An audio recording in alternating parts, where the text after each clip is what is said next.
Welcome to the Enlightened Misfits podcast, a space for spiritual entrepreneurs who refuse to settle for anything less than their purpose. I am your host, Laurelann Porter. After surviving a near-death experience and being declared gone for 3 minutes, I woke up with a mission to help women turn self-sabotage into self-compassion and fear into fuel. Here, we're going to dive into raw conversations, practical tools, and inspiring stories designed to help you break free from old patterns, claim your voice, and build a business that lights up your soul. If you've ever felt like you don't fit the mold, you're in the right place. This is where Misfits rise into their power. Welcome back to the Enlightened Misfits podcast. I am your host, Lauren, and in today's episode, I have another special guest. Before I introduce her, what I want you to do is I want you to go make sure you're subscribed to the podcast and go into the description box where you can find all of my links and all of her links to connect with her. So now we're going to get started in the podcast, and I wanted to welcome Dr. Laurelann. Welcome so much. We're so happy to have you here with us this morning. Thank you. I'm so happy to be here. I appreciate it. Of course. So she is a shamanic artist, and I'm going to let her tell her story because I am very intrigued with this title. So tell us a little bit about who you are, kind of a little bit about what your journey has been this far, and kind of how you came about with the title Shamanic Artist. Yeah, beautiful. So I have to decide where to begin the story because it's all a journey, right? And I think I will start with after the 2020 crisis, because I think everybody had their own 2020 crisis. So I don't need to go into where that was for me. But what happened after the whole COVID fiasco, my mother died right around the same time. And that was also when I made a decision to completely change my life. I was a professor and I was running my own department. And so I thought, I should have been happy with that was the thing that I was supposed to get and want in life. But I realized that I was a workaholic. And so I realized that being a workaholic, I was basically kind of slowly killing myself. So there were a lot of health reasons that were coming up that were saying, like, you need to change something. So I quit my job, sold my car to pay for shaman school, trained with the Four Winds Society. And then pretty much shortly after that, my mother died. And my partner and I sold our house in Arizona, moved cross country to Erie, Pennsylvania, bought a house with cash. And then I immediately got on a plane to go to Brazil for a year. While I was there, and I sort of look at that as kind of how they always encourage young people to take a gap year before they go to college. I feel like this was my gap year between being a professor and kind of being a new person, being the new version of me. So when I was in Brazil, and I had known for a while that I wanted to try to do an ayahuasca journey, but I was kind of waiting for the right opportunity. And so I had been in Brazil for a couple of months, and someone that I had been playing some music with who was bringing a shaman in from the Amazon to Bahia, which is where I go every time I visit Brazil. And so he invited me to this ayahuasca ceremony. And so it was the very first time I did ayahuasca. And the shaman that was leading the ceremony, it was a whole weekend retreat. So on Friday night, we all gathered, we all sort of set our intentions. We engaged in hape. I don't know if you know what hape is. Hape is, it's a tobacco-based medicine that you actually inhale. Well, you don't inhale, you kind of inhale it through your nose. But it's sort of, it's considered a kind of cleansing sort of, people do it all during ayahuasca, but they definitely do it before just to kind of get yourself grounded and cleansed. And then he asked us to set our intention. So every single one of us, he sat with us and talked to us to see, what is your intention? And I think at the time I said that I wanted to have a stronger connection to my spirit guides and ancestors and to get kind of a clearer vision of, where I'm supposed to be going in life. And he also so I don't know if you know much about ayahuasca ceremonies, but generally when you're going into the ceremonies led by the indigenous people, they have these songs that they call icaros. And they are kind of sacred songs that they play during the ayahuasca ceremony. And each one of them has a particular purpose. So some songs are designed to deepen the experience. Some songs are designed to bring you back to grounded reality. Some songs are designed to just give you a bit of lightness, because most people know that ayahuasca can be a very powerful medicine. One has to really be prepared to possibly face one's demons and shadow and all sorts of things. But it is also a very beautiful experience. So in that experience, I mean, I really, I'm just so grateful for how beautiful and amazing the experience was for me. That, oh, Zoom telling me I need to raise my hand. No, I don't need to raise my hand. It's my gestures.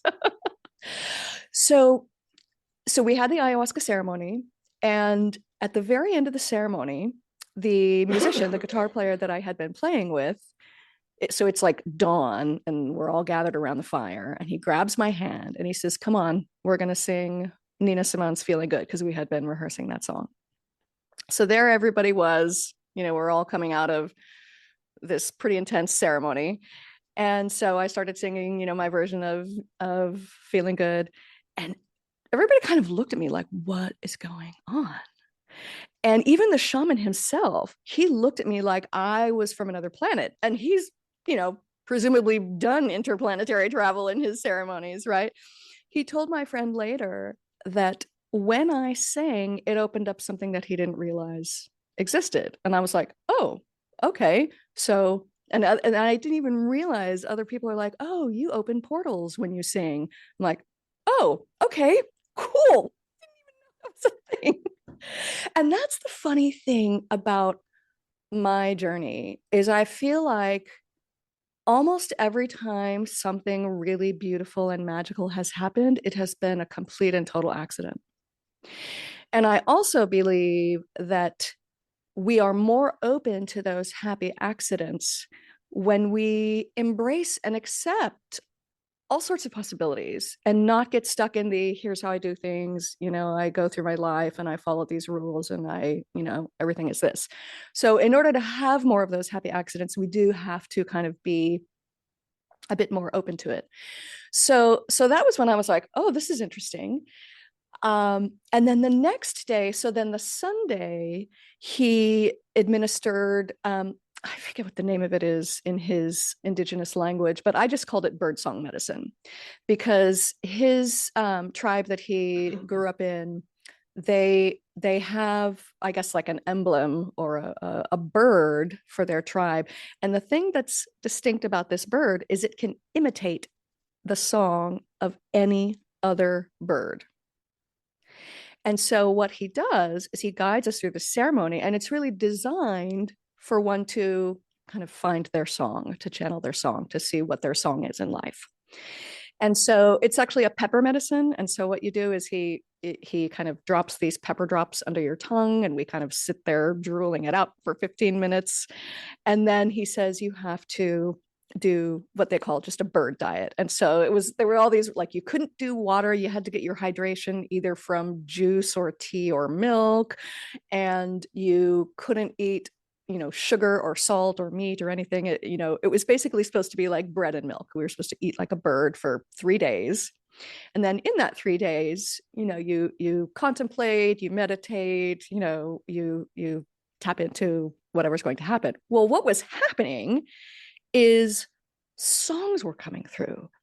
For about 2 weeks, I was writing almost a new song a day. And I was like, wow, okay, this is pretty intense, but I was very happy about it. So then after a while, it started to slow down a little bit, which is fine, because I actually had one of the fellow musicians I was working with, he was like, you do a lot of stuff, it's kind of intense, you need to slow down. And I was like, I'm not slowing down, man, I'm going. Right, I'm going.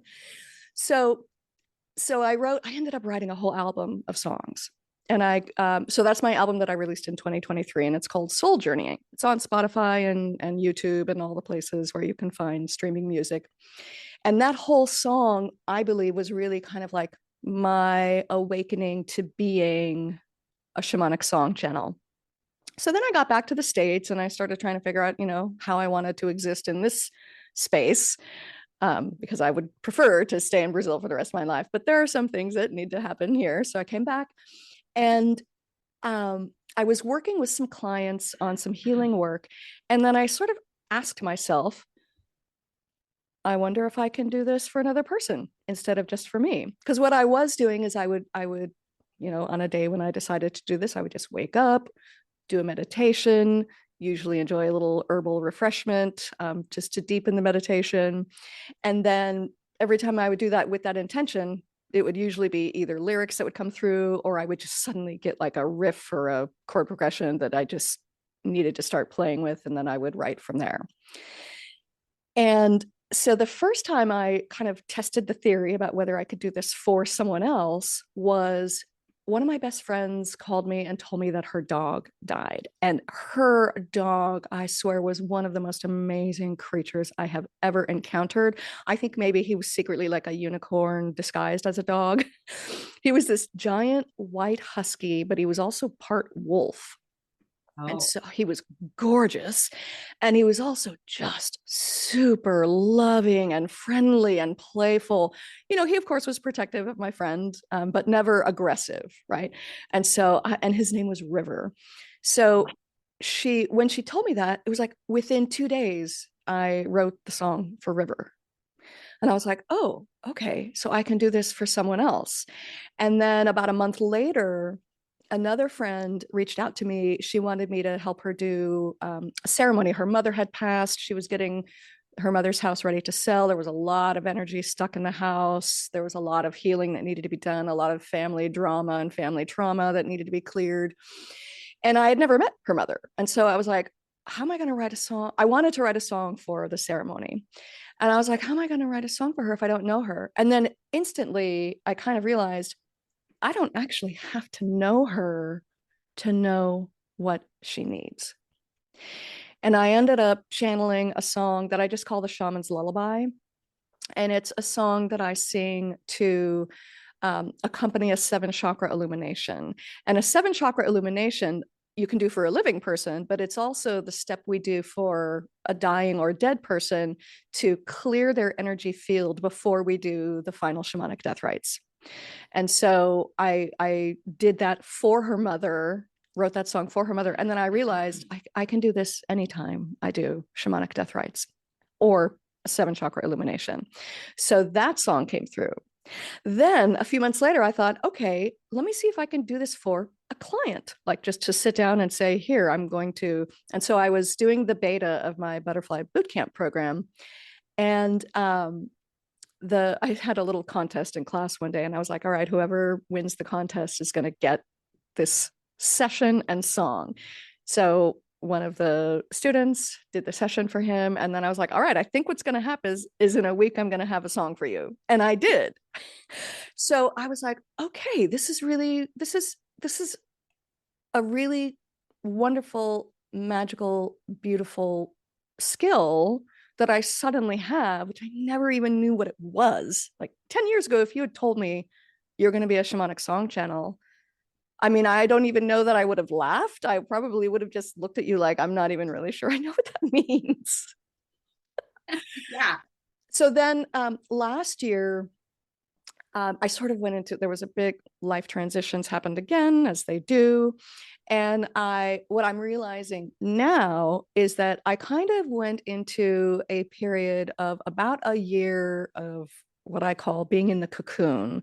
And it was a year of just a lot of grief work and shadow work, because also at the beginning of this year, no, at the beginning of what year? What year are we in? 2025. Okay. Sorry. At the beginning of 2024, my father died. And so I had my mother's death and then my father's death. And then when my father died, I realized, and this was all, I needed to be in the cocoon. And so then I decided to ask myself, okay, I'm going to go in with specific intentions. I'm going to go through the medicine wheel again.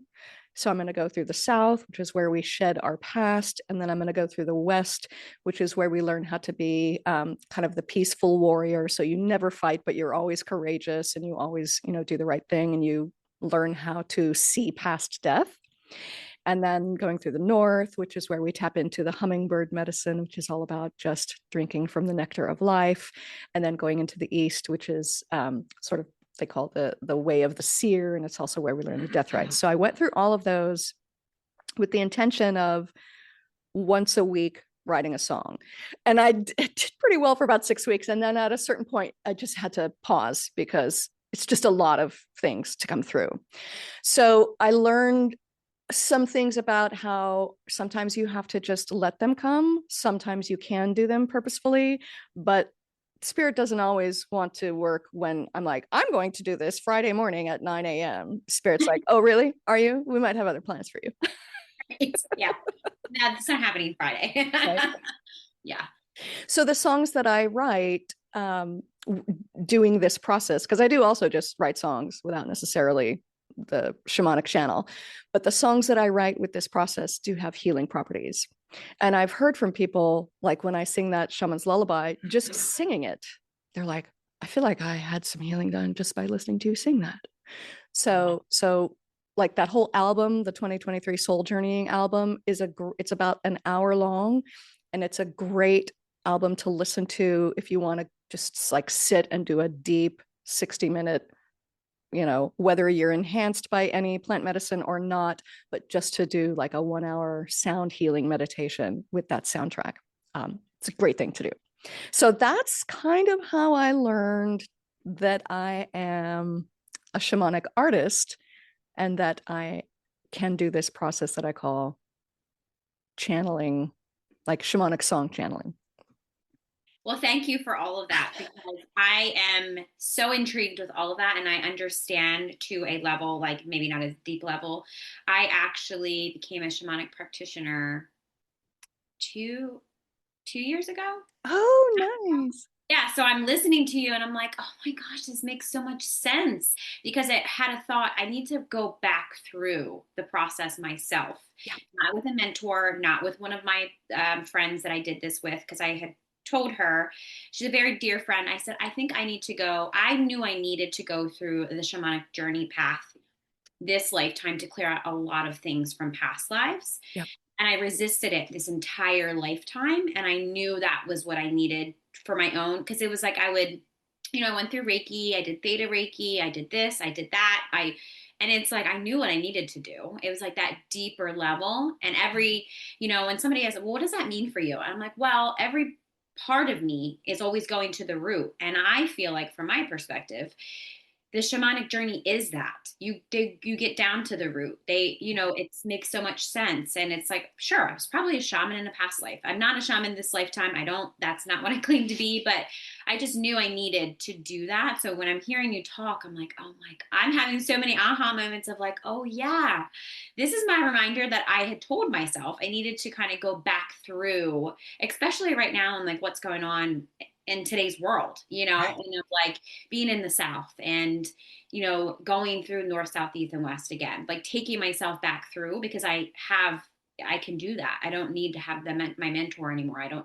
Just so many like Right. aha moments that I'm just like, yeah. And the way that just the way that you were speaking about it, I'm like, this is why I wanted to have her on my podcast. This Nice. is exactly Nice. why, because of what she's talking about. Because then, so like hearing about the shamanic artist and your shamanic song channel, I've never heard that before. So it's like listening to you, and I know a lot of people that listen to this podcast also are intrigued with the shamanic path, and maybe they don't even know it, but maybe they're like, maybe I am now. Right. Right.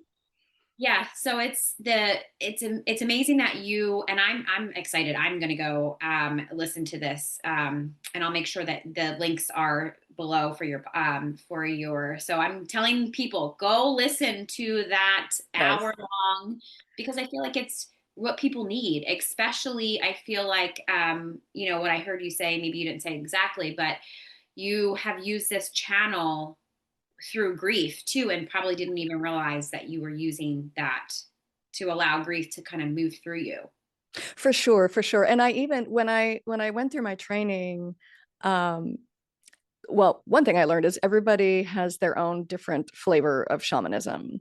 So in the South and the West, I was seeing all my kind of classmates open up their sight, right? And I was feeling like, gosh, I don't really have much of a sight, and I was kind of feeling a little bit of imposter syndrome because I'm used to imposter syndrome that's followed me my whole life. And we had like, I think 3 teachers. One of our teachers messaged me in the middle of class when I was asking questions like that. He's like, I think you're going to find that your talents are in the North and the East. And because I'm also very impatient, right? So I said, okay. And of course, the North and the East is where creativity, dreams, and death and grief are all. So once I got to there and I started to realize, oh, okay. And I also realized that it was just the beginning. It was just the beginning seeds. And the other thing that Alberto told us in our training is he said, not all of you are going to become shamans in a professional sense. Many of you are going to just learn these skills and take them back into whatever it is that you do. And of course, I was very indignant and I was like, no, I want to be a shaman and I want to help people and heal people. But what I'm kind of coming back and realizing now, as much as I sort of hated to admit it, now I feel my task is because I'm a recovering workaholic, my task is to learn how to be just a person with a job who is an upstanding, citizen, but who has my kind of beautiful, spiritual, creative, fulfilling life around whatever job happens to be sustaining me at the moment. And also having a job where I can turn it off at the end of the day. Yeah. And not think about it on the weekends. Because as a professor, it's a 24/7 job. I don't think people realize that. We're always thinking about it. We're always grading. We're always planning. There really are no holidays. There really are no breaks. There really are no vacations. People think, oh, teachers, you have the summers off. Not really. We're Right. lucky if we get paid while we're doing all that prep work. Right? Right. And Yeah. so my task now is to sort of live just that kind of quote unquote normal life, but have it be extraordinary and beautiful and spiritual. Because I told a friend of mine, I was like, I refuse to believe that no one has been able to do this in the past. She's like, everybody's able to do it. We just have to figure out how. Right. Yes. Yeah. No, that 100%. And I do love, can't say that I personally worked with Albert, but I've always do his classes online and the Four Winds and like all of that. Like I would love to actually be able to meet him in person to Right. just experience him. But I feel like on his Zooms, I still experience him. But yeah, I was going to say I'm a little bit jealous. Well, I haven't met him in person. I also would love to meet him in person too. Oh, okay. Because Okay. this was after COVID and they were doing all their training online for a while. Oh, They've okay. recently started doing in-person training again. Oh, okay. Yeah, Okay. yeah. So, and that's probably the only thing that made it right. But a friend of mine about 10 years ago or longer, I don't remember. Time is funny. She did do the training because when I first read his book 20 years ago, I was like, I want to be a shaman. This sounds amazing. And I somehow felt I couldn't, or it was too crazy or too weird, but I convinced my best friend to do it. Yeah. Oh, yeah. I Yeah. love that was actually I started kind of opening up to it was actually a podcast guest that opened me up to. She was a shamanic practitioner and she had connected me with her mentor that had placed her with the rights. And so I kind of went through her program and realized even in her program, I was like, oh my God, she was also a lesson. Like, and then I told my friend, I was like, hey, so I'm going to do the shamanic journey. She goes, where are you going to go do it? And I was like, or I'm going to do it online and like through Zoom and learn all the rights and go through the process. And so she's like, I'm doing it with you. And I was like, okay, let me ask her if she'll do it for both of us.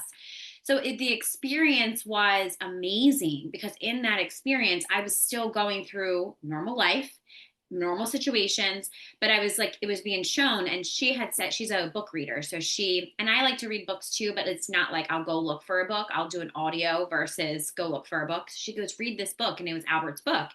And then of course I connected with, like him online to like the Four Winds. And I was like, I want to meet him in person. And there, I was reading his book and I was like, I just want to meet him. There, it's just like a desire that I always had. And then you brought it up again. And I was like, maybe one day in this life I can meet him in person. Yeah.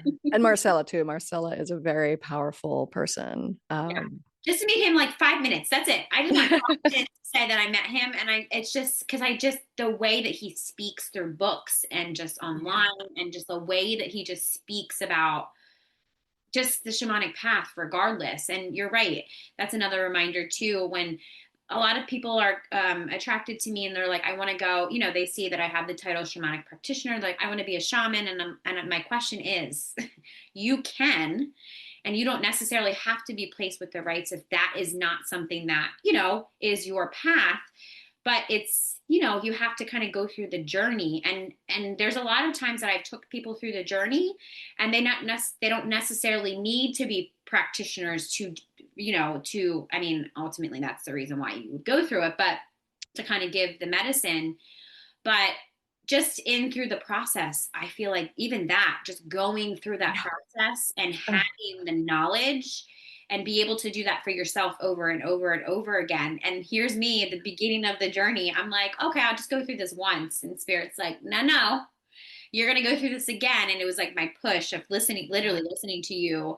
I'm like, oh, that's right.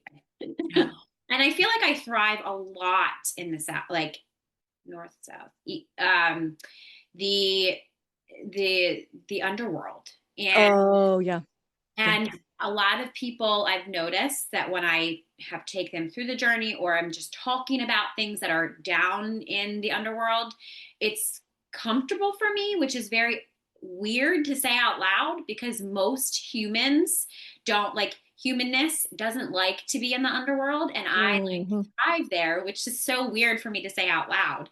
And it was very weird for my mentor to experience that because she's like, it was always that, oh, this is going to be hard and, just sit. And I'm like, but I feel like it's not hard for me. Like this is not my experience. And I feel like because I'm so deep on that level, like surface level conversations are very hard for me. I'm looking at you deeper. Of course, I'm sure that's probably my human design as well. Like I can't have surface level conversations. It's just a waste of my time, I feel like. And I say that out loud and people are like, Lauren goes deep. She asks the deep questions and that's just how I'm wired. And I've always been that way, but I mean, obviously, my life experience here, which is why I feel like I'm probably a really good podcast host because I know the questions I need to ask and I ask them and sometimes they're too deep. People are like, that's what, sometimes I'm like, maybe I shouldn't ask that question because it's, obviously, I usually channel most of my questions for the conversation, and I'm not necessarily sure that a lot of podcast hosts do that. There probably is a lot, but I only know a few, so sometimes when I go deep like that, they're like, that's a really good question. Yeah. And I'm all about that too. I'm like, why would you not want to go deep? Yes. Yeah. And there's very few people on this planet that could agree with that. And here's me. I just assume, which again, assuming makes yourself look like an asshole. But, I just assume that everybody else sees the world like I do. And I'm starting to learn through the last couple of years that I have to now assume that nobody knows. Because that's the purpose of me speaking and making sure I'm intentional. And I just love, we could literally talk about this all day. Right. I want to talk a little bit more about grieving and creativity because one of the programs that I developed, I just call it creative grieving, just, simple, as a friend said, oh, it says what the tin says is in it. So what I have done with creative grieving is I sort of consider creative grieving to be almost like a preparatory or a precursor for entering the medicine wheel in many ways, because I believe that in order for us to really release the past, to let the things go that are no longer serving us, we need to grieve for them. And what I have learned about myself is that the best way to move through grief is using creative expression. Because everybody grieves differently. Right. And everybody's grief, lasts in different ways. And what people want to express about that is going to be different. And also everybody has a different form of creativity. I sing, some people, bake, some people paint or dance or whatever. And oftentimes when we're moving through grief, there really are not adequate words to express what we're going through. And so I encourage people to just start drawing, to just let whatever comes through in non-word fashion. And then many times what I find is that when you just sort of let the spirit guide you to draw or paint or whatever, you can then look at that painting or drawing and meditate on it. And then what you need to know from it will then come through. So I created this. I have found that it works best as a 6-month program meeting every other week, because I was talking with someone else who works with grief the other day, and she was like, yeah, I tried to do a short-term intensive. And I was like, yeah, I tried to do that once too. You can't shove people through their grief that fast. Yeah. It's just not, it needs to be gentle. And one of my someone who went through the very first grief program that I did, she told me that she recently started doing exposure therapy, which I've never done, and I only know like a tiny little bit about it. But she said she doesn't think she would have been able or prepared to go through the exposure therapy without having done the creative grieving first. Wow. Yeah. Yeah. And I think that it's because when we learn how to express things in a variety of ways, in ways that maybe aren't quite so direct, but people get it anyway, I think that helps us to. We're living in a world where people don't understand each other. We're living in a world where people's truths are very different. And in order for us to move through that world and respect our own experience and care for ourselves, and not feel like we have to fit somebody else's definition of what grief is or what our experience needs to be, we do need to really hold our own autonomy, and we do need to really learn how to express ourselves in whatever way is the way that our spirit needs to be expressed. That to me, and I feel like even I've been watching a lot of documentaries on cults. Somehow I'm like weirdly fascinated with them. And of course, there's so much trauma there. There's so much trauma. And the thing that I started to realize, what is it that's bugging me so much? A lot of these cult leaders, they force people to face their trauma, which I think is the most harmful and cruel thing that you can do to another person. Like, how can you force somebody to face the thing that has made them, so harmed and so hurt and so wounded? Like I mean, I say it has to be, but people get to do whatever they want. But I really think that the best way is a gentle. And the thing that I love about shamanism is we don't even have to use words. Right. Yeah. If people don't want to talk about their trauma, they don't have to. They can be guided through an experience that allows them to silently say whatever they need to themselves, in words or not words, to know and heal whatever needs to be taken care of. Yeah. And I love that is the part, like I have the entire conversation right now, I have full body chills, but that is the part, you just said it. That is literally the part of why I love the shamanic path, because there's sometimes that I can't put words to, sometimes I can't put words to things now. Like it's just, but I don't need to, because it's just like I can feel it, process it, and it can move on. And I'm like, I'm trying to sit here and think of like, what is my creativity? Like, what did I do? And I feel like I did sometimes it's baking, or sometimes it's cooking, or sometimes it's cleaning, just to kind of get like the energy out. Like I'm processing maybe like anger or resentment or guilt or something like that, not to avoid it, but just to kind of move my body. Or it was doing yoga at some point, or it was not necessarily, and I would always, I know I limit myself saying this, but it wasn't like drawing or coloring or something like that.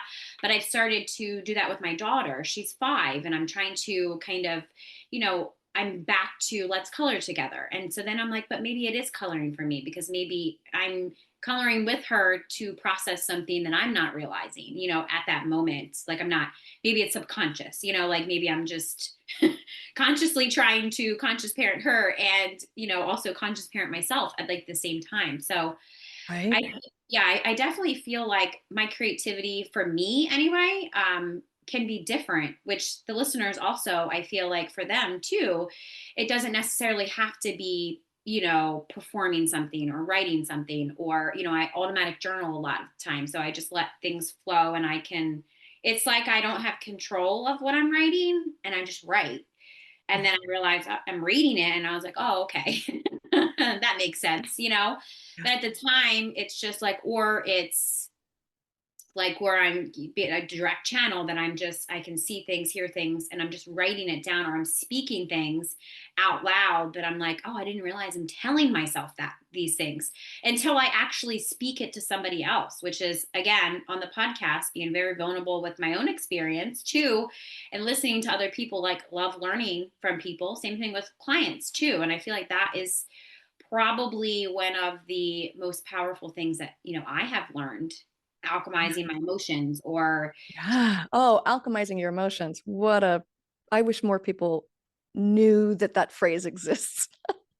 yeah, I literally couldn't think of, there was during my virtual retreat, literally this week when we're recording this, I couldn't figure out a word to put with what I was kind of trying to create. And I realized my creation is through my business. So, and again, my business is a like direct reflection on what I'm going through, normally at a time of like a couple months. And I went through a really hard time a couple months ago of like my own self-worth, kind of going down like this rabbit hole of like, my own self-worth. And I stopped myself with all of the things that I know, that I was like, I'm not doing this. We're not doing this again. Me and my ego, we're not doing this. We're talking to her. I'm like, we're not doing this. This is not what I'm doing. Like, no.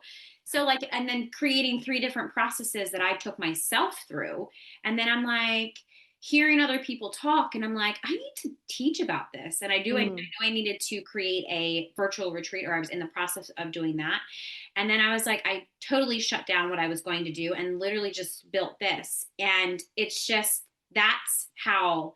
And then I realized, somebody said to me, well, I want to be authentic. And my thought was, you have to be vulnerable, because, and it was like 2 weeks before that I sat with myself to be vulnerable.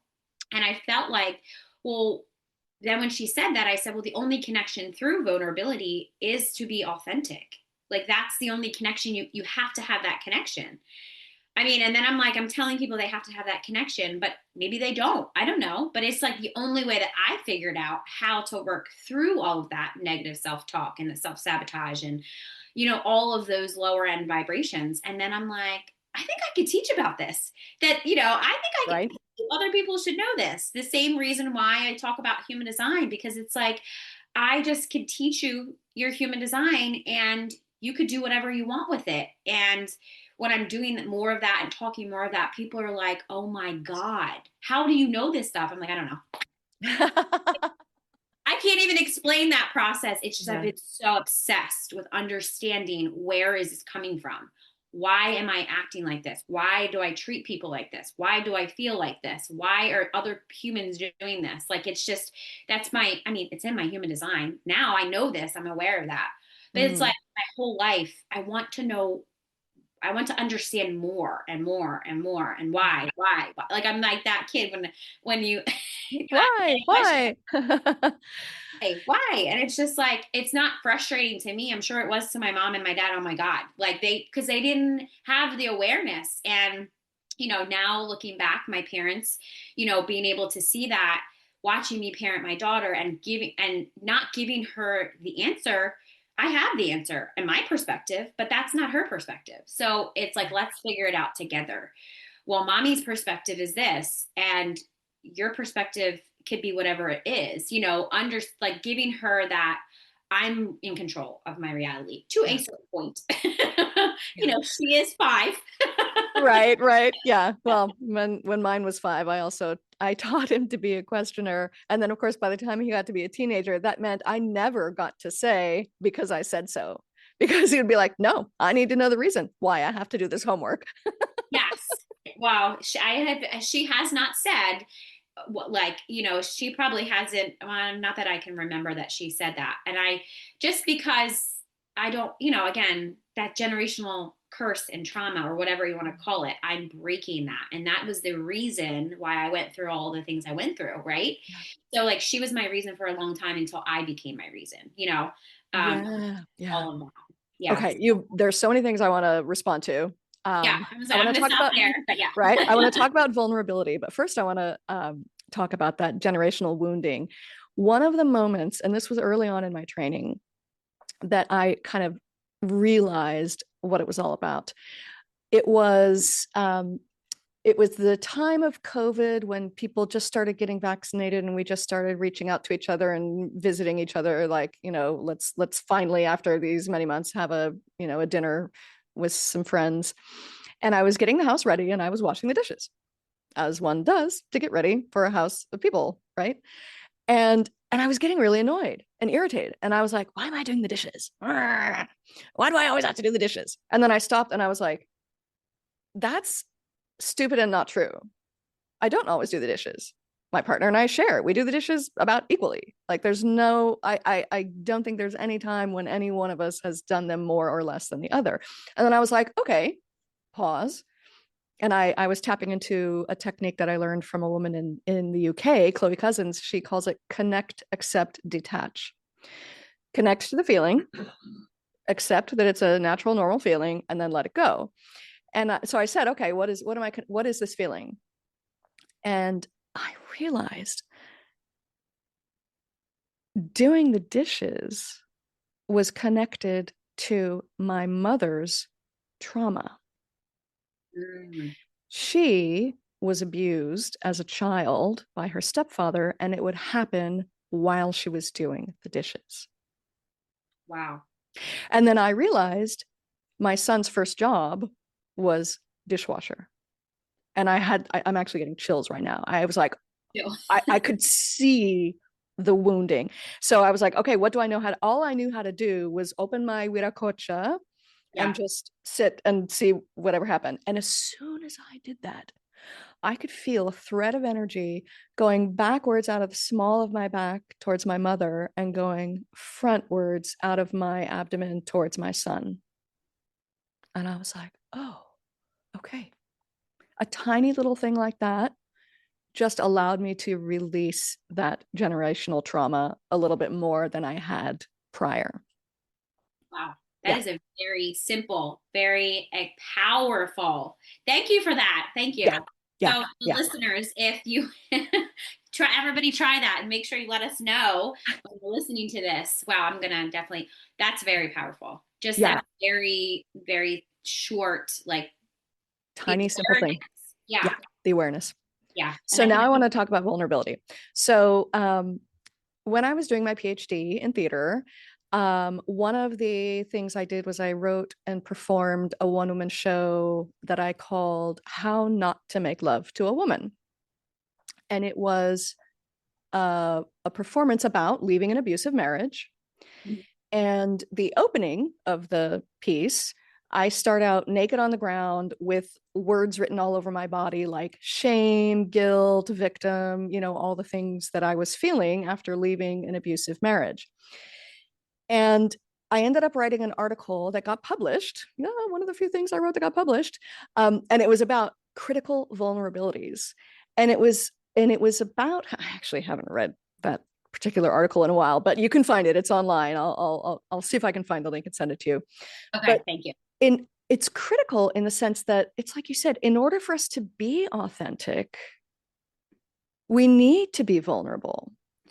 And being vulnerable in that way, where audiences can be present for it, it helps to kind of, I don't want to say trigger, that's a bad word, but to kind of unlock in the audience members things that maybe they hadn't thought about that they needed to think about, or ways that they maybe are thinking they can be vulnerable in new ways to move through and past whatever has been, plaguing their existence for so long. And so for me, I think you hit it right on the head when you say that in order to be authentic, we have to be vulnerable, because the vulnerability is actually the most courageous act. Right. It takes courage to be vulnerable. It's not a weakness to be vulnerable. It's a very courageous thing to be vulnerable, willingly and purposefully. Yeah. Because that's how life is. Life is messy and weird. And sometimes we bump into each other, and sometimes we hurt each other even without wanting to. Right. So anytime we can allow that kind of, oh, I'm being vulnerable, it helps me understand the person next to me a little bit more. Yeah. Yeah. Yeah. Thank you for saying that. And it just, that was my awareness. It happened very quickly, and it's very new and recent for me. So it's, when people ask me that question, I just, when I would answer it from before, it was about from emotional standpoint, because my entire human design chart is emotional, and my entire astrology chart is emotional. It was when I went through this awakening, I had to be very emotionally intelligent. I had to figure out why there was always like emotional attachment to everything that I was doing until there wasn't any emotional attachment, So, and I'm noticing just through my own experiences, relationships with clients, all of that, that when that emotional charge is not attached to that story or that trauma or this or that, it doesn't matter anymore. Like, that's what I've noticed. And I'm not saying that nobody, your situations and your emotions don't matter, but when you detach from it, which is what you gave us, that very, very quick process, that is, it's so simple. Like, it's so simple when you take yourself out of it and stop kind of feeding that emotion, that it doesn't feel so bad. And when you say trigger, I've been trying to change that word for myself too, because I would say I'm triggered, and I know that a trigger is my body's reaction or my body's response to, I need you to be aware of this. But in a situation that both people are triggered in a, let's just say a relationship, there's no who's common who, or who's going to be more grounded, and who, and it's always, for me, I'm just a more grounded person in my connection, astrology related, or however you want to look at it. Maybe more just aware that sometimes I forget that I'm so aware. And then it's like you said, we bump into people and we don't, that our intention is never to hurt. And it's like just reiterating that, I feel like helps the other person's nervous system calm down. And I feel like that's what probably makes you a very powerful mentor. And the same thing for me, and I feel like coming from that place, when people are chasing authenticity, validation, like I was a couple months ago, through this cycle or emotional loop that I was going through, realizing I need to stop chasing that, because that's what's happening. So instead of not just being in my truth of knowing that is, why I created that virtual retreat. But it was a huge lesson for me. And it took, it was hard for me to say. It was uncomfortable, but it's like I just stayed in that uncomfortability. And it's like the people that were there and needed to hear it or will listen to it, is that's what they need to hear. And I'm not doing my mission and my job if I'm not speaking that, I do know that. And I'm gonna try to very carefully phrase what I want to say right now, because in the last 5 years, I've been dabbling and interacting with a lot of different groups and people in, what we might call, I don't even like new age, but the kind of like the healing or that kind of whatever that is. And also trying to have a business in that realm, and then having to speak marketing speak, right? And so many of the programs that I was going through, or just people I was talking to, or things like that, they're trying to apply that, find the pain point to marketing for healing. And at a certain point, I got kind of mad in this one program I was doing. And I was like, that feels really predatory to me, especially for emotional pain, when it's when it's quite often related to trauma, you know? And so I was like, I just didn't feel right about using that kind of marketing speak to go about. And I know there are other ways to do marketing. I know that it's not always about the pain points, but when that came up, I was like, not everybody's ready to deal with their grief. Not everybody's ready for transformation. And so to like shove it in their faces and say you need to deal with your grief, it just wasn't feeling right. And so that's one of the reasons I kind of just stepped away from the healing business. It's still part of me. It's still what I can do and what I do, but right now I'm mostly just focusing on music because I can channel through the same kind of healing by just singing. Yeah. And that's healing. Right? That's your way of marketing healing. And I think that's really powerful. And thank you for saying that. I've actually, my old mentor, probably the end of last year, that's how she kept speaking. And another thing that came up when you were speaking through this too, and I feel like I need to say this too, because when you're talking about cult, she literally has programs called cult or this or that. And she's the way that she's projecting her own ego or projecting her, I have a spiritual business. And it's like, no, you are grouped in everybody else that uses their ego. Now, I didn't say this to her. It's not my role to say this to her. I had to see the awareness of it because I was still attracting very narcissistic mentors and realized I don't use my ego when I speak. Like, I just don't. It feels uncomfortable for me. And I understand, like, when I talk about uncomfortability, it's like, oh, that's where you grow. No, that's not the uncomfortability that I'm speaking about. I'm talking about it's not something that my my whole being wants to do. And it's not fear. It's more, that's not how I'm built and operated and all the things. And I realized just even having this conversation with you that I realized that is the reason what blocked me through speaking what I need to speak because of feeling like I need to follow her lead. And then I'm like, but that's not the way I'm going. So I need to go this way. And then being stuck in that container and that energy. And it's like, how do I get out of this? And I just get out, so I just got out and it was so much more freeing. And my mentor that I have now is completely opposite. Like and I've known my mentor that I have now for this just as much as I've known, probably like a year and a half to, kind of simultaneously being in her group that I was like, this group feels different than this group. I think we can go over here.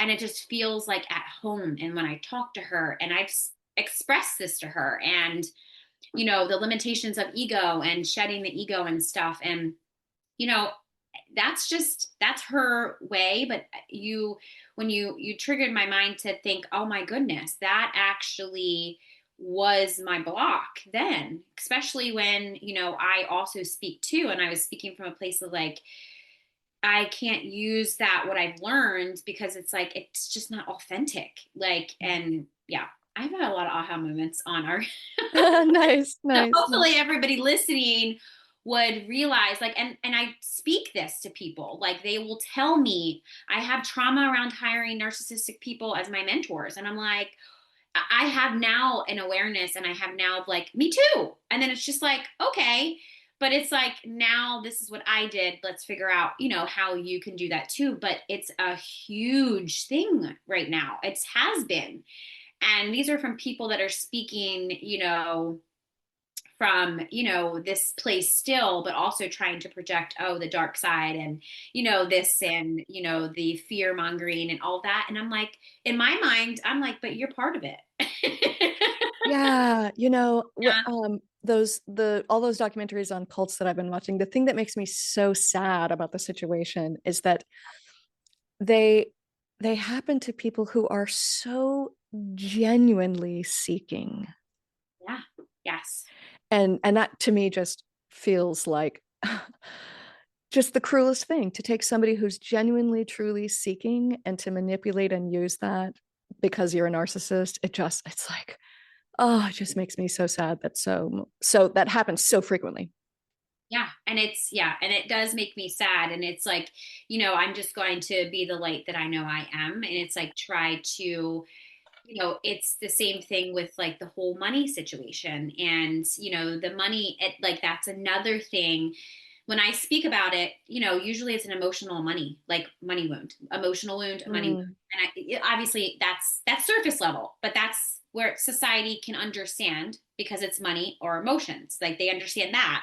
Now, obviously I take them deeper, but it's like, that's just the way. Cause when I talk, it's so deep and people are like lost. Like they're like, wait, can you back up 50 steps? Like up to the surface, Lauren, right? I know you Yeah. understand that, but you know, and those people are like, you know, that going back to when you talk about grief too, it's, you know, most of us, you know, we're taught to suppress it or Oh yeah. internalize it We're or lucky if we get a week off of work, and it's like grief doesn't last a week.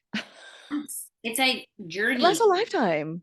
Yeah. Yeah, it's part of you for the rest of your life. Once you experience it, it changes, it transforms, it lessens, it comes back, but it's not like, oh, somebody died, I'm sad for a week. And then, anytime someone says get over it, it's like, oh, it's so not clearly Mhm. you haven't had the kind of grief that other people have had, because you wouldn't say that to somebody if you knew what they were going through. Or yes, or the words like sorry for your loss. That is so triggering to people. Like Mm. so like, you know, and I see that, but it's just like also these people that are saying this also don't have the awareness that potentially somebody that can see it a little bit deeper of like sending love or sending hugs or, you know, thinking of you in this hard time and this new chapter in your life or something like that, you know. um Yeah.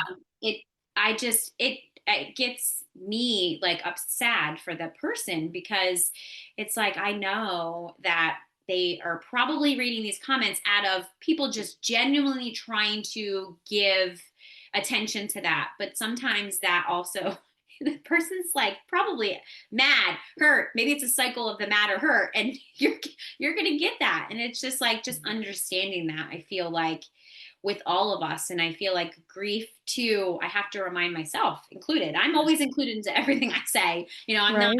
like it's always included that, you know, speaking about grief, I think a lot of people don't realize that it's a lot of things from childhoods. It's also very ancestral. Right now, I feel like it's a Yeah. lot of ancestral stuff that people are not aware of, or I don't have trauma. And it's just like, whoa, okay, I'm not for you.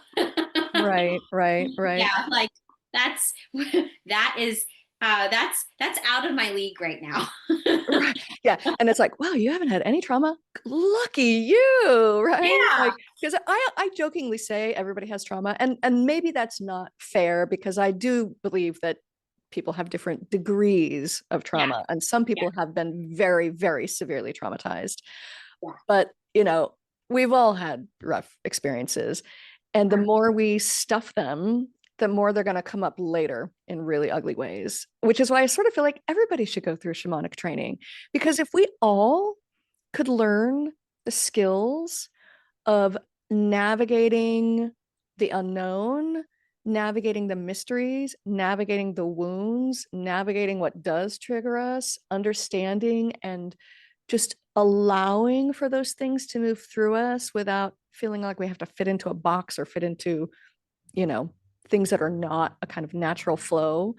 Because like the indigenous people who are leading these ceremonies in ayahuasca, it's just part of their whole life. It's not like, I mean, granted, there are leaders in the community that come forward and they take more of like a shamanic role, but like everyone is doing the work. Right. Yeah. We all should be doing the work. Right. That is the healing, like doing the work. I often heard my husband say, he doesn't say this anymore because of, you know, the awareness I brought to him, but he's like, I've been healing since blah, blah, blah, you know? And I'm like, and you will continue to do that until Right. you leave this dimension. Right. And that's heavy for somebody that is looking at the overall picture of like everything that's, you know, and I say in a way that it's more like focused in the moment of like not having to worry about, you know, all of that, or, you know, but it takes it from that place of what I just said probably is emotionally too heavy and deep for him. If he Mm. is walking through his, and I have to be honest, like in the beginning of our connection, I tried to control his healing.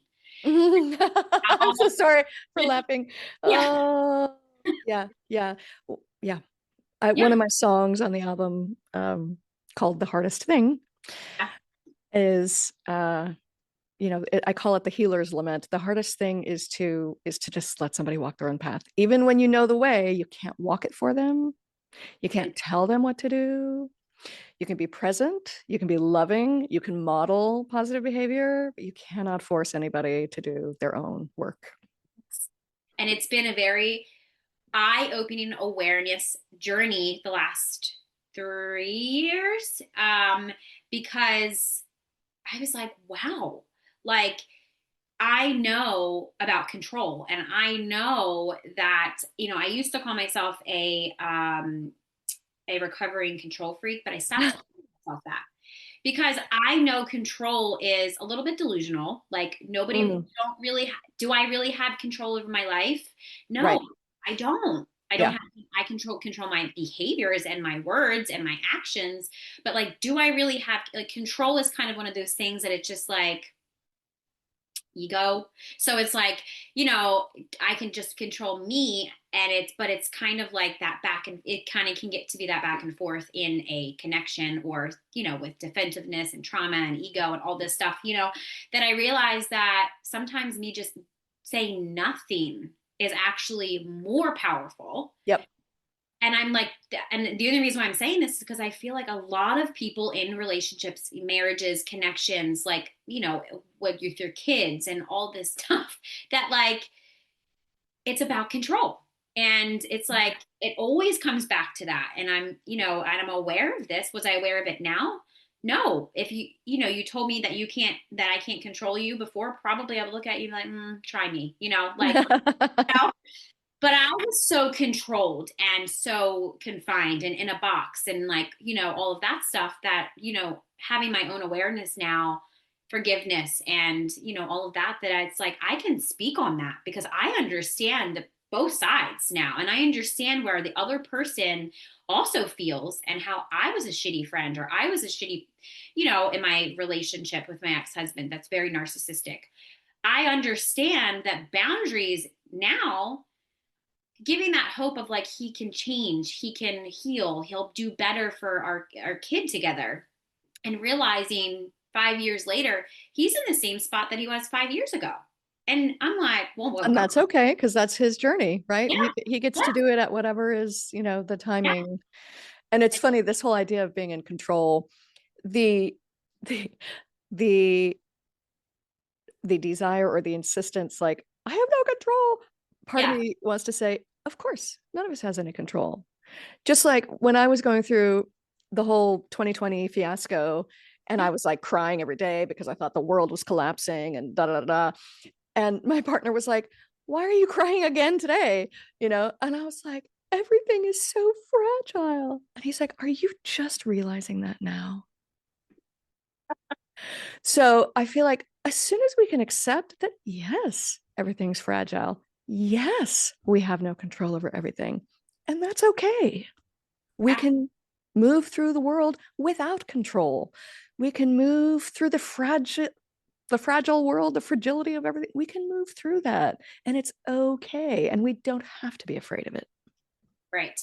Yeah. That is like, it is the most freeing thing that I've learned probably the last, 3 years, because really understanding when that control comes up, it's just trying to protect me. I know that my ego is not bad. I mean, at one point in my journey that I want to get rid of my ego.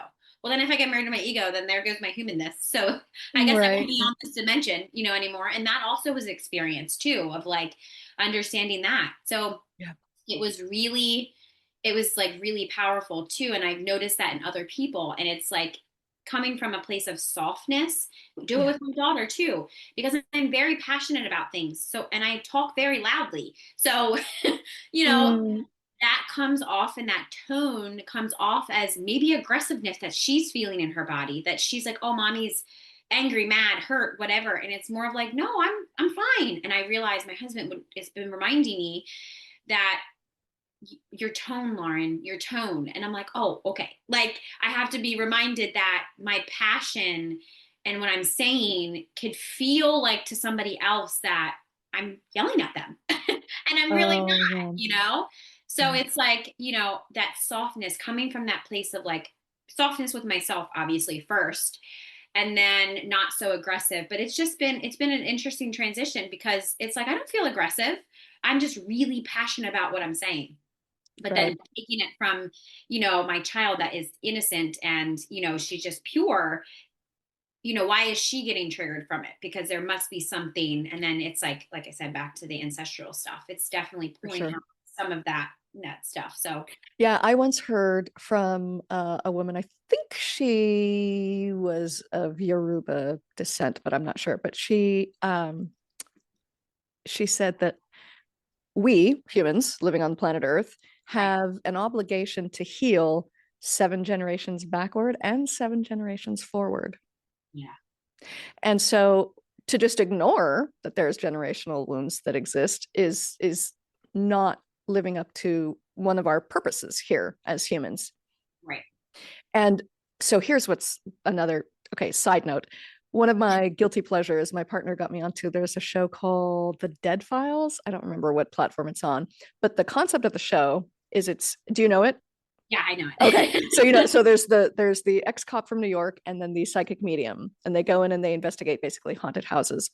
Yeah. Yeah. And oh gosh, wait, why was I bringing that up? What was the purpose? Oh, yes. Okay. So on one of their seasons, there were a couple of episodes where they were going into houses. I think one of them had actually been a plantation house. Okay. And so there was a scene where the psychic medium went in and she saw, like, the spirits of 4 or 5 Black women in their white ceremonial garb Right. walking around like these bodies of, dead teenage boys who had died on the plantation. And they were mad. They were not going to let anybody near them. They were not going to, especially not the, the psychic medium was a white woman. They were like, you're not coming anywhere near these boys. And it just made me realize, if we don't heal the trauma of those 7 generations past, it's going to come through in ways that we might not know. And, you might have a haunted house that like, you've probably seen the show, that these Yeah. families are often being torn apart because there's an entity in the house or the spirit of someone who was wounded in the house, or sometimes a poltergeist, where there was so much trauma that happened to that person, or it was such a violent death that that spirit or that entity is going to wreak havoc until someone can care for them and take care of them and resolve whatever was the wounding that happened. So it's like, if we don't take care of that, it's going to get really messy in here. Yeah. Well, speaking about all of that, me and my husband love watching all that. So, Supernatural. Have you seen Oh, Supernatural? I have not, but I will check that out.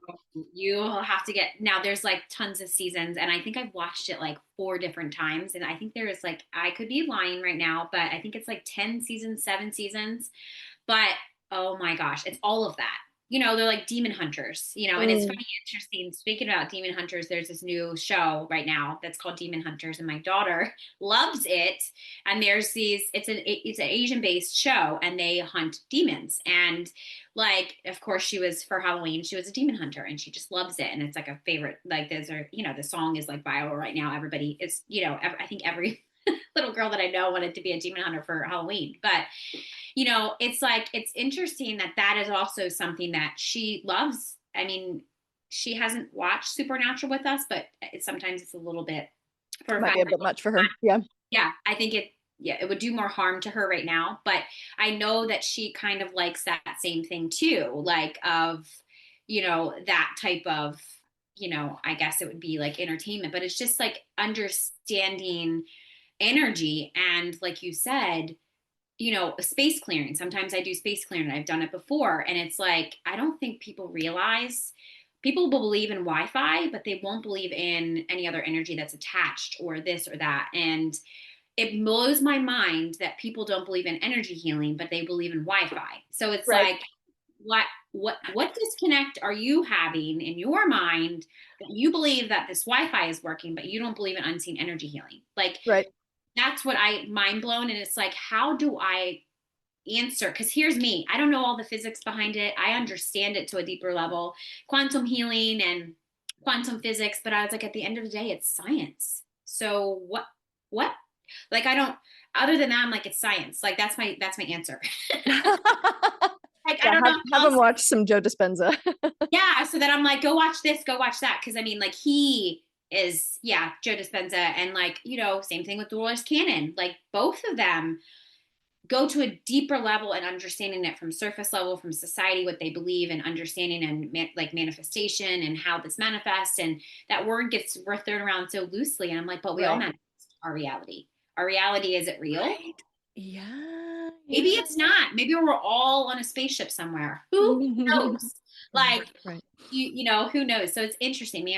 It's like I could nerd out. Me and my husband nerd out about that stuff because it's true. He Yeah. understands it to a deeper level, and I understand it to a deeper level of like bringing both of them back online of how to help people understand through their process and their journey. And like you said earlier about, it was huge for me. And I think it's huge for people when you ask yourself, what is their role in my life? I do that all the time, especially with my ex-husband. And, he's also my daughter's biological dad that's not present.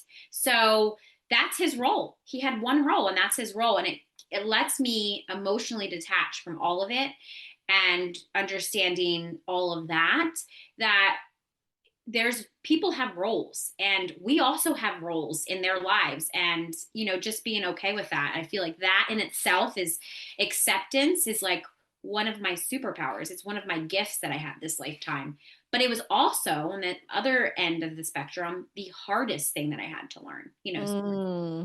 Yeah. Yeah. Yeah. Yeah. Acceptance is key because Right. once we learn how to just accept whatever is presented to us in life, we can more easily navigate through and around it. Um, and I also, part of my journey was learning, um, nobody automatically gets or deserves our trust. Not blood family, not, Yes. you know, so it means we get to be very conscious about how we put trust in people or not. We get to be very conscious about when and how we interact and how much power we allow other people to have over us. I went through, we've all been through family dynamics, and I'm not going to go into the details of it, but I had to go through a pretty harsh series of lessons to learn that just because they're my blood family doesn't mean they have my best interests at heart, doesn't mean I can trust them, Yeah. Um, I think that's very powerful. And I think I had a conversation with my mom yesterday, and we were talking about the dynamic and things that are going on currently between my daughter and her bio dad and all of the things. And she goes, well, Lauren, remember, sometimes people say, and she was a reminder that, because I said this to her, just because it's your family doesn't mean I need to accept it into my life. And just because it's dad's family, I don't need to accept it. And it doesn't make them them people. It's just they're this way and I'm this way, And she had said specifically, I know that she listens to the podcast and I know that she watches me too. And I'm like, she's my biggest teacher and I'm her biggest teacher. And it's like that dynamic is how I healed my relationship with my mom and my dad. mm, So when she had said, some people out there, and maybe she won't, the way that I forget exactly how she said it, but she goes, some people, you look at people as people that you've never even physically met in person, and they're closer to family and to you than your actual physical family. And I probably had said that as some long way, and maybe I said it the wrong way, but for her to repeat it back to me, like, because my friends or people that maybe people I've never even physically met in person, they are more deeply connected with me than my own physical family that I have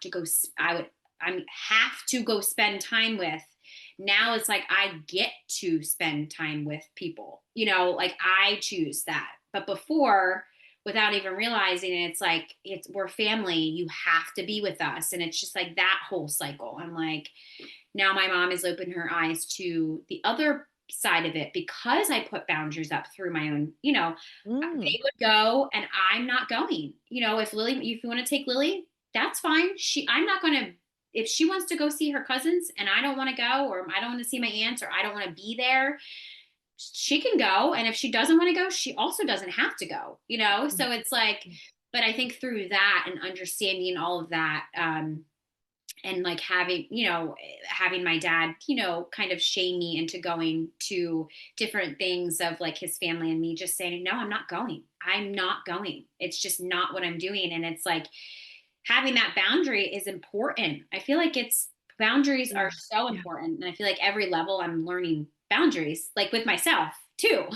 It's not Yeah. easy. Boundaries are not easy. And at first, I didn't even know what a boundary was 5 years ago. When Right. somebody said boundary, I'm like, what's that? It was like, Oh my God. Hilarious. Because we're so entangled all the time that, yeah, we don't even realize that, oh, there is such a thing as a boundary. Oh, I can say, oh, no, thank you. yeah, thanks for asking, but no, thank you. And not feeling bad about it. Sure. Yeah. My inner child's like, you should just say yes. You should just say yes. And I'm like, nope, we are not Right. doing that. Yeah, because I don't want guilt to do that. and shame are so useless. Yeah, they are. Guilting people into doing things, shaming people into doing things, it's like so not helpful. Yeah. And it goes back to control. It's like, I immediately know if I feel shame or guilt and I know it's not mine, then I'm like, oh, you're trying to control me. And that's going to push me so far over that I'm like, no. And don't even, you're not even going to change my mind. No. It's Right. like that shit, but that's protecting me from going back into something that I don't want to be in, or I've kind of crawled my way out of it. And I'm like, no, I appreciate the offer, but no, thank you. Right. Thanks, but Right. no thanks. And Yeah. that's like it. Just like learning no is a complete sentence. I don't have to explain myself. I literally can just say no, period. And that's Right. it. Move on. It's just Right. wild. Yeah. It's like that's my reminder for anybody that it feels bad for saying no. Just say Right. no and literally just continue on with your life. I feel like that was it's don't even think twice about it. Yeah. Yeah. Yeah. You know, one of the things that came up when I first did the creative grieving group was that sometimes we have to actually grieve for the former version of ourselves. Yeah. So whether it was the recovering control freak or the recovering workaholic or the, you know, the childhood that got stolen from some trauma, right? Like to grieve for that allows us to be a new person and to embrace the new person and to just say, okay, that was me. And, you know, I'm sad that I'm not that person anymore, but that's okay. I can be sad about it. It doesn't mean it has to control my life. It doesn't mean I have to live forever in regret. I can express, oh, I was that. Now I'm this. And I created another workshop called the Widow Bride Workshop, which is sort of like step 2 from creative grieving, because one of the epiphanies I had on that same, bringing it full back, that same first ayahuasca trip, leading up to it, I had been seeing this little black and white bird all over town in Bahia on the beach. And I was like, and it would just come visit me. Not one individual bird, but a species. Like everywhere I went, I would see these little black and white birds all over the place. I was like, oh, what's up with this bird? Wonder what it is. So I looked it up. It has several names, but one of the names of it is Viúva Noivinha, which in Portuguese literally translates as widow bride. And I realized every wedding day is actually also a funeral. Wow. Because Yeah. in order for us to become the partnered person, we have to grieve for the single person. Wow. Yeah. You know, because I mean, let's even speculate on how many marital problems exist because people think they're coming into it as two unique people, and then they forget, like, you actually have to become a whole unit. And in order to do that, it takes a lot of maturity, which people getting married at 19 probably don't have. Just Right. saying. Maybe they do. Maybe I'm wrong, and that's fine. I can be wrong. I've been wrong before. I'll be wrong again. You got that right. You got that right, sister. Yeah. But that's actually yeah. And I think that you just explained exactly what was going on, like not currently, but like through my own, through my own journey, like thus far, especially this week, not this week, this year, I should say 2025, because me and my husband now, we obviously came from two separate places. I was already married before. I was obviously divorced, going through that for the last I've been divorced for, has it been 5 years? Yeah, it's been like, let's just say 5 years, that I didn't even realize that when I first met my husband, we've met before. It's more of like, all that, soul contracts, like this is Right. divine partnership and all that stuff, that I had to go through, like being with him and going through things that would, kind of exacerbate the things that I didn't heal in my first marriage.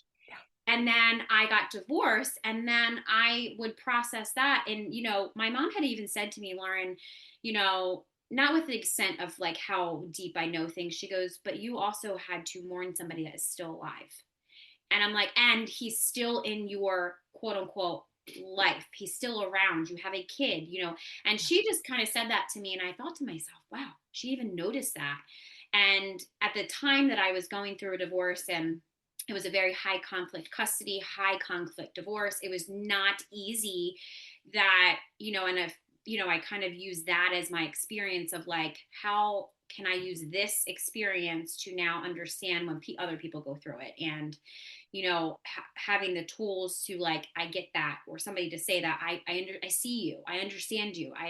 It's not easy, and I realized now that I'm married into a healthy connection, this is probably my first ever healthy relationship I had in my entire life, that it is probably extremely the opposite of hard. I always wanted a healthy, easy relationship, but that's not it. That's not life. That's like, life is not easy. It's like the way that we make it. So long story short, when you say that, I think to myself, that's why, it's called the honeymoon phase. It's like, do we even really have a honeymoon phase? Probably not, because Right. it's always been so deep. And, he's presented with these problems that he was never even a part of, vice versa. And it's like, just being able to hold that space has been really eye-opening for both of us, because I'm really good at holding space, and I'm really good at understanding, and just having that level of awareness. I feel like that's actually just how you heal. Like, taking on, I say this all the time. I like, stop taking on my emotions. They're mine. I can process them. I need from you is space, and just knowing that it's safe, because that's never been an experience of mine. It's not safe in a relationship to show this and that. So it's like, I'm safe in my body, but then I'm thinking, when people say I'm safe in my body, I'm safe with myself in my body. But am I safe in a relationship in my body? Not yet.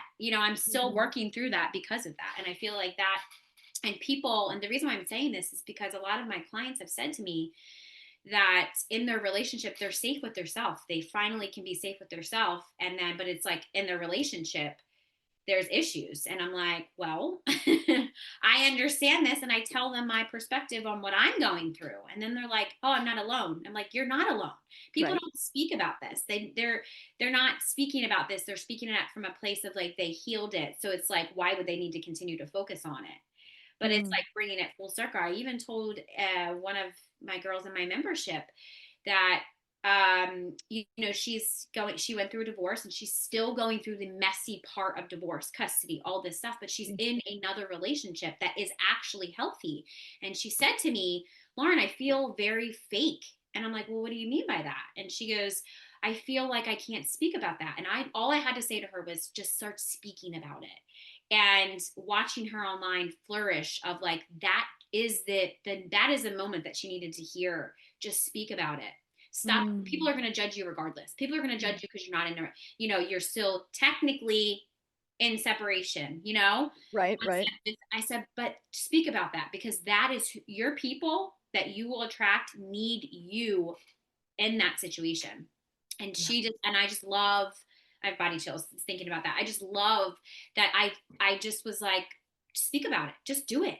Like, just do it. And her doing it now and watching that and seeing the amount of traction that she's getting and just being okay with speaking her current moment story, Yeah. is very, very powerful. So yeah, I think the more we can all speak our truth in the moment. Yeah, exactly. And speak it, gently, and speak it Right. compassionately, and Yeah. speak it because it's not a documentary, but there was another show I was watching. I love Toni Collette. I will watch her in just about whatever she does. Yeah. What was the name of it? It's something that's out right now, and she essentially plays this, like, we'll just say, cult leader who runs this. It's basically a prison, but it's not a prison for, like, people who might be juvenile delinquents but aren't, right? So it's like misfits and things like that. So she does exactly what I think is the most horrible thing. She forces everybody to face their trauma. And there's this scene where I forget what she calls it, but it's basically, this is where we speak truth to each other, but it's done so cruelly and so harshly. And then as soon as they're done saying all these mean, awful things to each other, then they do this big group hug. And I was like, oh my God, she's teaching them the most unhealthy relationship dynamics I've ever heard of. So abusive. Oh man. Yeah. Yeah. And it's literally, I feel like that's literally what I see online right now.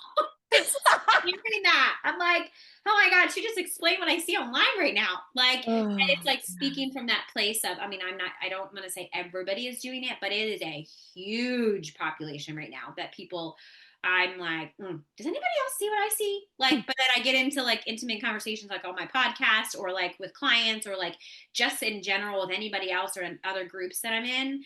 And they also see it. I'm like, okay, so you guys see it too. Okay. So it's not just like, what's going on? Yeah. Well, and it's funny that I'm even saying that because I can remember my ex-husband once saying to me, "Sua lingua è una faca," which literally translates, "Your tongue is a knife." I was like, you have to translate. What does that mean? Right.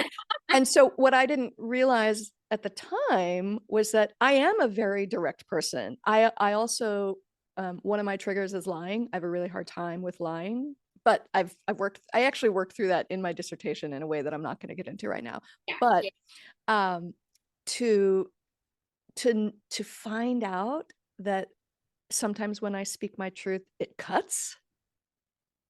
That was how I learned that, oh, speaking truth is great, and we all should be doing that. But we can do it in a number of ways, right? We can do it in ways that are loving and compassionate. We can do it in ways that are spiteful. We can do it in ways that are too direct. We can do it in ways that are sideways. You know what I mean? There's lots of ways to speak our truth. Yeah. We don't always have to, beeline barreling down the highway at 95 miles an hour, smashing right into the other person's car. Yes, that's a great way to say it, because I feel like, and again, I'm going to relate it back to my my marriage right now. I should say right now. I think I did that trend on TikTok. It's like, this is my current husband. My husband goes, what do you mean your current husband? I'm like, you're currently my husband. He goes, no. I was like, can we do this trend? And he goes, no. And I'm like, it's just funny. And he's like, no, we're not. But it's like, I'm not, there's no option of, another husband. It's like, you can just go take a nap and I'm going to go take a nap and we will come back together and figure out what we need to fix. But, it is an option, but it's not an option, that whole thing. But I said that to him. I said, I understand that you know your truth and I know my truth, but can you be a little bit more gentle? Yeah. Like, gentle is the word, because I know that you are very direct and I know I'm very direct. And sometimes we both don't need direction or direct things because it does hurt the other person. Yeah. And, I feel like that's something that a lot of people can work on, like in their connections. Like, again, being more gentle and loving and compassionate, because maybe I'm not speaking how I'm feeling, but I'm feeling like rough or raw or something like that. And then you're just saying that, and you're doing it to help me. I understand that. Like, your intention is not to hurt me. Like, I can feel the intention. But sometimes I'm like, dude, calm down. Like, Yeah. Yeah. you don't Yeah. got to come at me full speed. But I Yeah. also, again, understand that I need to do that. Like, I'm reading the energy, I'm reading the body, like, I'm reading how he is. And just maybe, he used to say to me, you take everything personal. And I used to say to myself, because I take things personal, because I would never treat other people like the way that other people treat me. Mm, But I'm like, that's also, that's also an excuse, or maybe a defense of, like, maybe I just need to be more open and soft, with right. boundaries. Yeah, So, right. like, Or if someone is too direct and too harsh and too mean, then the boundary can go comes in. up. Yeah. Yes. Yeah. And it's like and I think a lot of things when I was teaching myself boundaries, because this is a newer experience. It's 5 years. It's very new to me. Yeah. I've been on this planet for probably a very long time, but, like, in this lifetime, it's a new experience of boundaries, and every level and every layer is like, oh, it's always boundaries. Everything is boundaries. Oh, boundaries. Like, if there's something I'm going through, oh, boundaries. And it's, oh, I need to state that boundary and not just assume, because the people that need that boundary, or I need to put that boundary, they're not going to like that boundary. And that's okay. Like, and I'm realizing that's going to actually change the behavior in our dynamic, not with me and my husband, but like other people around, realizing that they're just not self-aware, and maybe they're not supposed to be self-aware. Maybe that's actually the biggest teacher. And I kind of shifted in that place too, and people just are mind blown when I say that, like, my ex-husband, my father-in-law, like, my mother-in-law, like, my parents, my, his family, my family are my biggest teachers, because Mm, that's huge, because I don't hold on resentment, I don't hold on to anger, I don't hold on to those, like, shame, guilt, I hate you, that like really intense stuff, because before I would, because I don't mm, treat people the way that people treat me, or have treated me, or whatever, in that space of karmic, like, mhm. of that Yep. learning lessons, so it's like, but I also get to choose. Do I Yeah. want them around? Yeah. Do I need to keep staying this boundary, or I'm just not around? And then Yeah. they can ask themselves the question of, where's Lauren? What did I do to her? Like, why isn't she here, or whatever? But it's like, sometimes my love and compassion and empathy and all of that can kind of get mangled in that. Then it's like, am I being too harsh? Am I being too this? Am I being too that? So Yeah. yeah, it's definitely a gift. And I feel like for you, your voice, well, I'm like, we can talk about this forever. It could be a Right, 4-hour right. episode.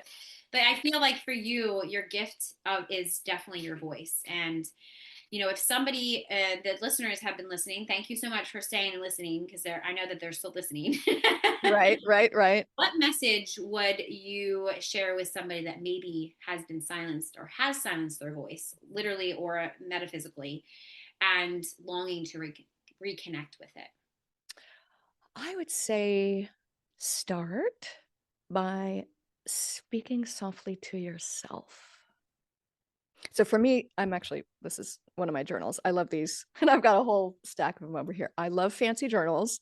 I love the way they feel. I love writing in them. I get nice pens, so it's like pleasurable to write, because I think part of my ability to speak truth comes from my very honestness in these pages, Yeah. that helps me know myself better and helps me understand myself better. And then from here, I get to edit and censor what I say to others, because I don't have to say every damn thing in here to the people I'm talking to, right?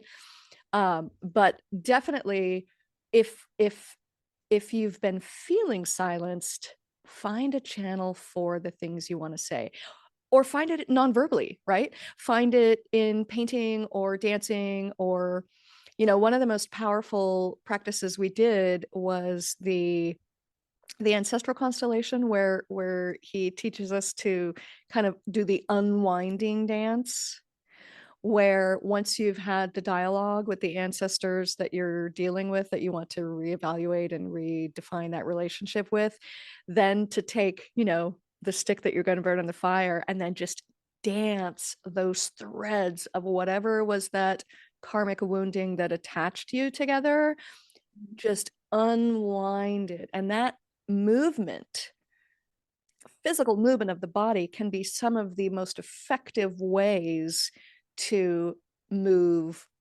emotional wounds as well. Mm-hmm. And so to be able to use whatever it is, journaling or dancing or creative expression of whatever it is, even if it starts without words, that's probably one of the best ways to unlock feeling silenced if you've been silenced. Yeah, I love that. And that's a great reminder for myself today too. Yeah. Well, thank you so much for listening to the Enlightened Misfits podcast. And if you stayed this long, thank you so much. There's so much wisdom in this episode. And if you enjoyed today's episode, again, don't forget to subscribe, leave a review, and share this with somebody that you feel that would gain knowledge from listening. Stay tuned for more captivating conversations in the future. I hope you have an amazing rest of your week, and I will see you next week. If today's episode spoke to you and you're ready to rise with support, I'd love to invite you in to the Enlightened Misfits Sisterhood, a sacred community for spiritual entrepreneurs to heal, grow, and lead with purpose. You can join us by using the link below in the show notes or connecting with me over on Facebook or Instagram at The Mermaid Light. If you loved today's episode, subscribe, share, and leave a review. This helps support us reach more women who are ready to rise. Remember, your journey isn't about fitting in. It's about embracing the truth of who you are. Until next time, stay inspired, stay aligned, and keep creating your extraordinary path. This is Lauren, and you've been listening to the Enlightened Misfits podcast.